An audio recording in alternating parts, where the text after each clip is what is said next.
ഇത് മാസ് മോട്ടോഴ്സിൽ നിന്നാണ്. Honda dream യുഗിയാണ് വണ്ടി. നമുക്ക് വർക്കിന് ആയിട്ടുണ്ട്. അതിനകത്ത് നമുക്ക് ജോബ് കാർഡിൽ പറഞ്ഞേക്കണ വർക്കുകൾ എന്ന് പറഞ്ഞാൽ സെൽഫ് വർക്ക് ചെയ്യണില്ല.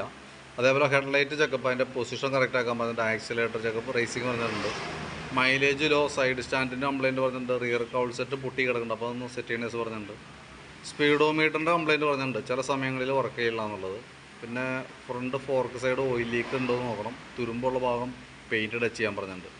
പിന്നെ ജനറലായിട്ട് സർവീസ് വേണ്ടാന്ന് പറഞ്ഞിട്ടുണ്ട്, വാട്ടർ സർവീസ് വേണ്ടാന്ന് പറഞ്ഞിട്ടുണ്ട്.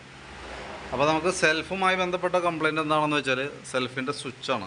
ഈ സ്വിച്ച് അസംബ്ലി മാറ്റിയിട്ട് കഴിഞ്ഞാലാണ് അത് റെഡി ആവുള്ളൂ. അത് ഞാൻ സെൽഫ് സ്വിച്ച് മാറ്റി സെറ്റ് ആക്കിയിട്ടുണ്ട്. സ്വിച്ച് അസംബ്ലി ഇതാണ് സ്വിച്ച് ഇട്ടോ, സ്വിച്ച് അസംബ്ലി മാറ്റി റെഡി ആക്കിയിട്ടുണ്ട്. ഹെഡ്ലൈറ്റിൻ്റെ കംപ്ലയിൻറ്റ് എന്ന് പറഞ്ഞാൽ നമുക്ക് അതിൻ്റെ ഹെഡ്ലൈറ്റ് തെളിയണേനൊന്നും കുഴപ്പമില്ല. അതിൻ്റെ പൊസിഷൻ ഫോക്കസാണ് അതിൻ്റെ മെയിനായിട്ട് വന്നത്. അത് നമ്മൾ സെറ്റ് ആക്കിയിട്ടുണ്ട്. പിന്നെ ആക്സിലേറ്റർ ടൈറ്റ് പറഞ്ഞിട്ടുണ്ട്. പ്രത്യക്ഷത്തിൽ നമുക്കൊരു കേബിളിൻ്റെ ടൈറ്റ് ഒന്നും ഫീൽ ചെയ്യണില്ല കേട്ടോ. ഞാൻ സ്ലൈഡറിൻ്റെ ഭാഗം നോക്കി, കേബിളും അതിൽ കൂടുതൽ ഫ്രീ, ഇപ്പോൾ പുതിയ കേബിൾ ഇട്ടാൽ പോലും അതിൽ കൂടുതൽ ഫ്രീ ആയിട്ട് കിട്ടിയൊന്നുമില്ല. മൈലേജുമായി ബന്ധപ്പെട്ട പ്രോബ്ലം പറഞ്ഞിട്ടുണ്ട്. മൈലേജ് ജസ്റ്റ് ഒന്ന് ട്യൂണിംഗ് ആണ് നമ്മൾ ചെയ്തേക്കണേ. പിന്നെ പറഞ്ഞത് സൈഡ് സ്റ്റാൻഡിൻ്റെ കംപ്ലയിൻ്റാണ്. സൈഡ് സ്റ്റാൻഡ് നമുക്കിങ്ങനെ കിറ്റായിട്ട് മാറ്റി കഴിഞ്ഞപ്പോൾ അത് ഓക്കെ ആയിട്ടുണ്ട് കേട്ടോ. ഇത് ഓൾറെഡി അടിഭാഗമൊക്കെ ഇപ്പോൾ ഈ ഒരു അവസ്ഥയിലേക്ക് ആയേക്കണമാണ്. അപ്പോൾ സൈഡ് സ്റ്റാൻഡ് അസംബ്ലി അടക്കം മാറ്റിയിട്ട് കഴിഞ്ഞപ്പോൾ അത് ഓക്കെ ആയിട്ടുണ്ട്. പിന്നെ റിയർ കൗളിൻ്റെ ഭാഗം പൊട്ടിപ്പോയേക്കണതാണ്. അപ്പോൾ നമ്മൾ തൽക്കാലത്തേക്ക് ഈ സൈഡൊക്കെ പൊട്ടിയിട്ടുണ്ട്. തൽക്കാലത്തേക്ക് അത് പ്രത്യേകിച്ച് ഒരു അലമ്പില്ലാത്ത രീതിയിലേക്ക് പിടിപ്പിച്ചിട്ടുണ്ട്. ശാശ്വത പരിഹാരമല്ല, തൽക്കാലം നിന്നോളും, കുഴപ്പമൊന്നുമില്ല.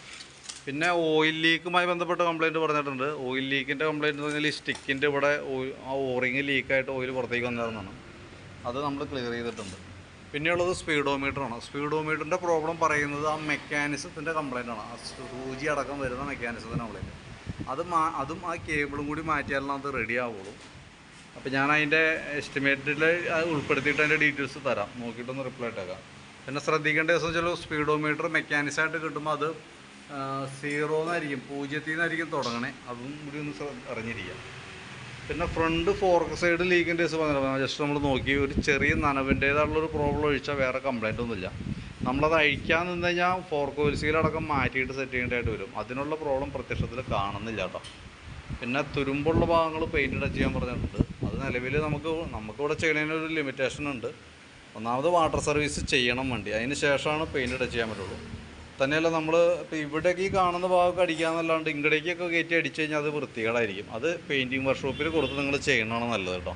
കാരണം നമ്മളത് ഡയറക്റ്റ് പെയിൻറ്റ് ചെയ്യാൻ നിൽക്കുമ്പോഴത്തേക്കും അത് ശരിക്കും ചെയ്സിനടിക്കുന്ന ചെയ്സ് പെയിൻറ്റാണ് വേണ്ടത്. നമ്മൾ സാധാരണ ഇനാമൽ പെയിൻറ്റ് നമ്മൾ അടിച്ചിട്ട് കാര്യമില്ല പ്രത്യേകിച്ച്. അപ്പോൾ അത് പെയിൻറ്റിങ്ങിൻ്റെ കേസ് മാത്രമേ നമുക്കത് ഒഴിവാക്കാം. അത് വാട്ടർ സർവീസ് ചെയ്യണമെന്നുള്ളത് ആദ്യത്തെ കേസ്. വാഷിങ് ചെയ്തതിന് ശേഷം നമ്മൾ അടിക്കുമ്പോൾ പെയിൻറ്റ് അല്ല ശരിക്കും വേണ്ടി വരാം.